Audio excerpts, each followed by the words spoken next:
Hey guys, it's Coach Ro. I'm doing my daily life Bible reading. Today we're reading the fourth chapter of the book of Leviticus. Alright, so the last couple days have been explaining what kind of offerings they would give. So offerings were like the sacrifices so I guess our term that we think of today is sacrifice, but it was something that they gave to God, right? And so there was different kinds, and right now the next one's just going to explain another kind. So it's a lot more little small details in the reading, and it's kind of a long read. But I'm sure there's a reason that it's important to read it and that it's here, so I'm just going to go ahead and just read it, and then if something comes up, I'll just talk about it. How's that? Hello!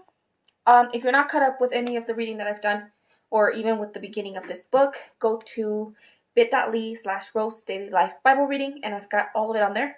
I've also got some of it, so about halfway through the last book that we did, which was Exodus, and the beginning of Leviticus on my IGTV. Okay. I'm like trying not to turn my head too much. You know when you sleep funny and then your neck gets like stiff? That's how I am right now, so I can turn certain ways but not other ways. So if I flinch, that's what it is. Also, you know me. My voice goes away all the time. Alright, so this was titled The Sin Offering. Chapter 4. Then the Lord spoke to Moses.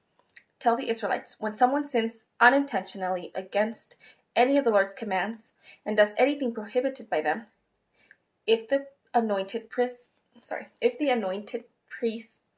sins, bringing guilt on the people, he is to present to the Lord a young, unblemished bull as a sin offering for the sin he has committed. He must bring the bull to the entrance to the tent of meeting before the Lord, lay his hand on the bull's head, and slaughter it before the Lord. The anointed priest must then take some of the bull's blood and bring it to the tent of meeting. The priest is to dip his finger in the blood and sprinkle some of it 7 times before the Lord in front of the veil of the sanctuary. The priest must apply some of the blood to the horns of the altar of fragrance incense that is before the Lord in the tent of meeting. He must pour out the rest of the bull's blood at the base of the altar of the burnt offering that is at the entrance to the tent of meeting. He is to remove all the fat from the bull of the sin offering, the fat surrounding the entrails, and all the fat that is on the entrails, and the 2 kidneys with the fat on them at the loins. He will also remove the fatty lobe of the liver with the kidneys. Just as the fat is removed from the ox of the fellowship sacrifice, the priest is to burn them on the altar of burnt offering. But the hide of the bull and all its flesh with its head and shanks and its entrails and dung and all the rest of the bull he must bring to a ceremoniously clean place outside the camp to the ash heap, and must burn it on the wood fire.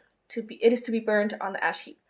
I don't know why I had such a hard time reading that. Okay, so I read through it kind of quickly because some of it's repeating a lot of what we've already heard with how they go about doing the actual killing and presenting, I guess is a good way to put it. We're not doing that these days, at least as far as I know. Most places don't specifically do this, and so I know reading that and you're just like, whoa. It's kind of hard to like read it and be like, okay, what do I get out of that? But I think even just understanding just what, again, every time we read some of this, when it doesn't really relate to us or we can't find a way to relate to us, one way to kind of connect with it is to ask yourself how it related to them. So, because for me, out of this, it's like, hey, the priests also sinned, or there was an expectation that they would sin. There was an expectation that people would unintentionally do things that were technically considered against the law. And I think sometimes that's not talked about a lot, right? Like we kind of make all talk about sin as like, you knew what you were doing and you are unrepentant and you're not willing to, a lot of the conversation about sin in a lot of religious circles is very, very shameful. And I don't know, this just makes me think like here, God's making like right off the bat, the first thing he says is not like, hey, if you did this, you have to do that. It's, you're probably gonna do this. So if you do this, just make sure that you do this to make sure that you are able to then come back from it. So even back when it was this, how do I say it? I keep thinking of the word like gross, because obviously like, grabbing blood and sprinkling it, and like there was just so much to be done, and it was a lot more detailed and a lot more, I don't know, like harsh. Maybe it's a lot more harsh than it is today. Even then, God gave us a way right? A way to reconnect with him, a way to come back to him, a way to continue to live the way he wants us to live. And obviously, like, especially once we actually go into the sins that are listed as law, some of it doesn't make sense to us, or some of it's like, well, maybe that's just back in their day, or maybe back then it made a lot more sense, or there's plenty of conversation about what is or isn't and shouldn't or shouldn't be followed, etc., or what was meant. But I like to take away that in any case, regardless of what's considered sin or who sees what as sin or how God talks to us about sin, or he always had the intention of allowing us to come back to him no matter what, right? And so that's what I take away from that very detailed description of killing an animal. Okay, 13. Now, if the whole community of Israel errs, and the matter escapes the notice of the assembly, so that they violate any of the Lord's commands and incur guilt by doing what is prohibited, then the assembly must present a young bull as a sin offering. When the sin they have committed in regard to the command becomes known, they are to bring it before the tent of meeting. The elders of the community are to lay their hands on the bull's head before the Lord, and it's to be slaughtered before the Lord. The anointing priest will bring some of the bull's blood into the tent of meeting. The priest is to dip his finger in the blood and sprinkle it 7 times before the Lord in front of the veil. He is to apply some of the blood to the horns of the altar that is before the Lord in the tent of meeting. He must pour out the rest of the blood at the base of the altar of burnt offering. That is the entrance to the tent of meeting. He is to remove all the fat from it and burn it on the altar. He is to offer this bull just as he did with the bull of the sin offering. He will offer it the same way. So the priest will make atonement on their behalf, and they will be forgiven.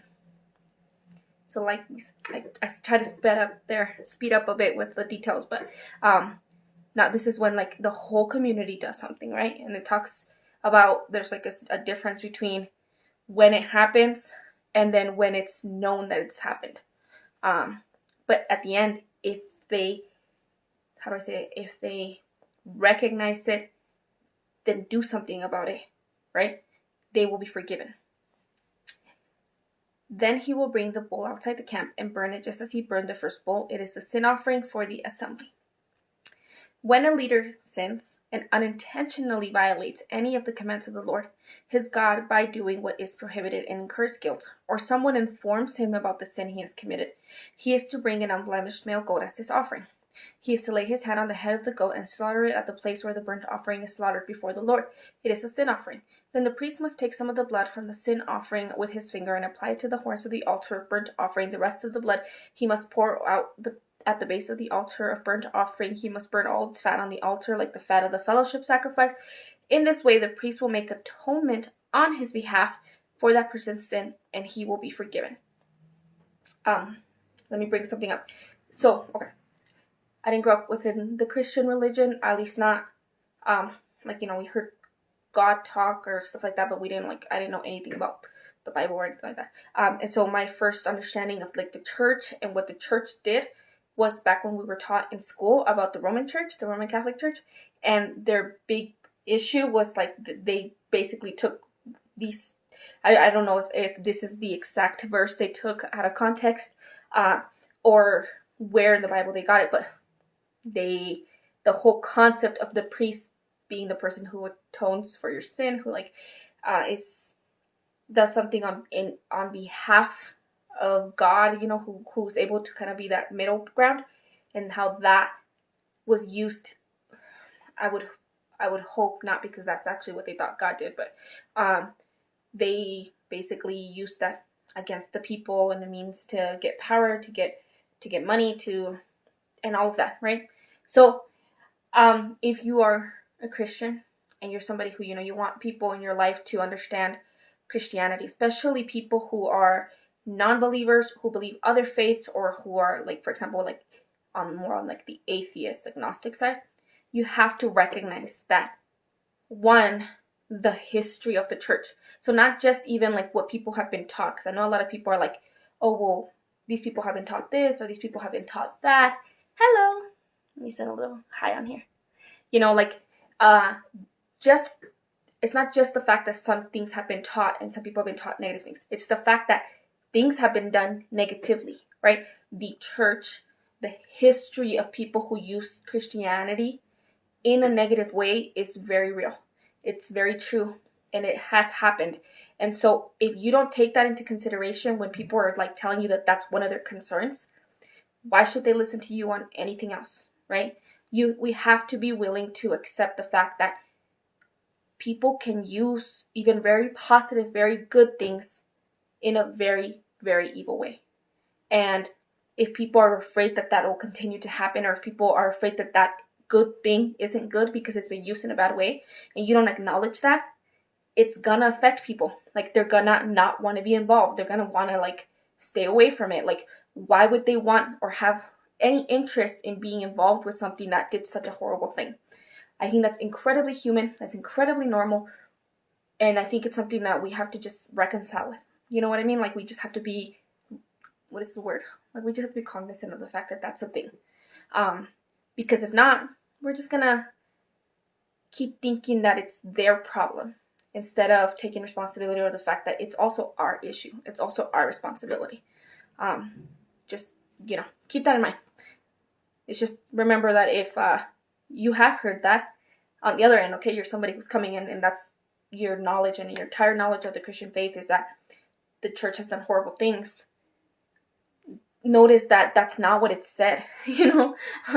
Somebody obviously decided along the way that they would take only certain parts of the Bible, or only certain parts, and I don't know, if I can't say that some people did it on purpose or not on purpose, but regardless of whether or not somebody did it intentionally or not intentionally, just because somebody uses it in a negative way doesn't mean that that's what it was. So now you know where that's at. Okay, let me continue. Okay, now, if any of the common people sins unintentionally by violating one of the Lord's commands, does what is prohibited and incurs the guilt, or if someone informs him about the sin he has committed, then it goes back into all of the little details of how they go do the sacrifice. I'm going to read through it really quickly, okay? He is to bring an unblemished female goat as his offering for the sin that he has committed. He is to lay his hand on the head of the sin offering and slaughter it at the place of the burnt offering. Then the priest must take some of its blood with his finger and apply it to the horns of the altar of burnt offering. He must pour out the rest of the blood at the base of the altar. He is to remove all its fat, just as the fat is removed from the fellowship sacrifice. The priest is to burn it on the altar as a pleasing aroma to the Lord. In this way, the priest will make atonement on his behalf, and he will be forgiven. He will be forgiven. Okay, so remember that it still comes back to that. Thankfully, we don't have to kill an animal and do all of this stuff anymore, because that would suck. I would hate that. Or, we watched a movie or show or something lately. What was it? It was kind of a cheesy, like, scary movie, and the girl they basically told her that in order to get rid of whatever she was dealing with, that she had to do a sacrifice, so she killed her cat. Could never do that. So I'm very glad that the way to be forgiven now is just a matter of like talking to God about it. Okay. Probably shouldn't be watching those movies anyway. Okay. 32. Or, if the offering that he brings as a sin offering is a lamb, he is to bring an unblemished female. He is to lay his hand on the head of the sin offering and slaughter it as a sin offering at the place where the burnt offering is slaughtered. Then the priest must take some of the blood of the sin offering with his finger and apply it to the horns of the altar of burnt offering. He must pour out the rest of its blood at the base of the altar. He is to remove all its fat, just as the fat of the lamb is removed from the fellowship sacrifice. The priest will burn it on the altar along with the fire offerings to the Lord. In this way, the priest will make atonement on his behalf for the sin he has committed, and he will be forgiven. Okay, so that's all I'm going to read for today.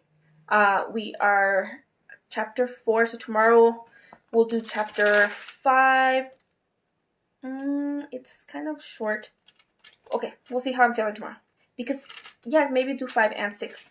Because then 7 is kind of long.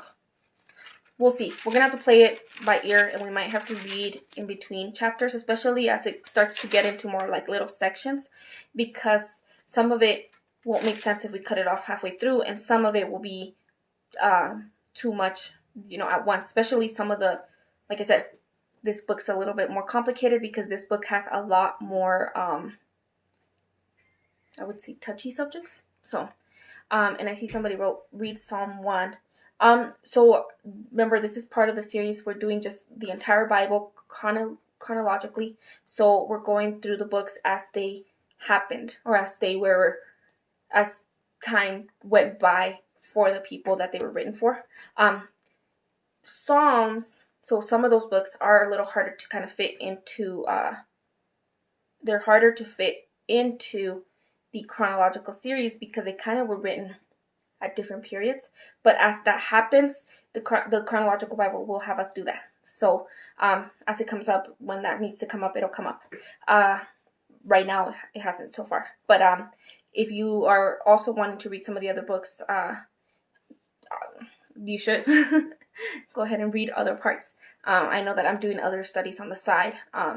Also, if you don't feel like you can handle reading too many things, don't feel guilty or like you have to read everything, because you can read slowly. I know that I get really overwhelmed when I try to take on too many things at once. So, okay.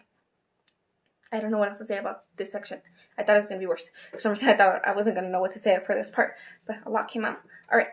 Tomorrow we'll do chapter 5 at least, and I hope you guys are doing well. Make sure that to catch up at bit.ly/Rose Daily Life Bible Reading. I'll post this on my IGTV. And yeah, I hope you guys are doing well. Have a great day. Stay safe. Don't kill any animals. And peace out.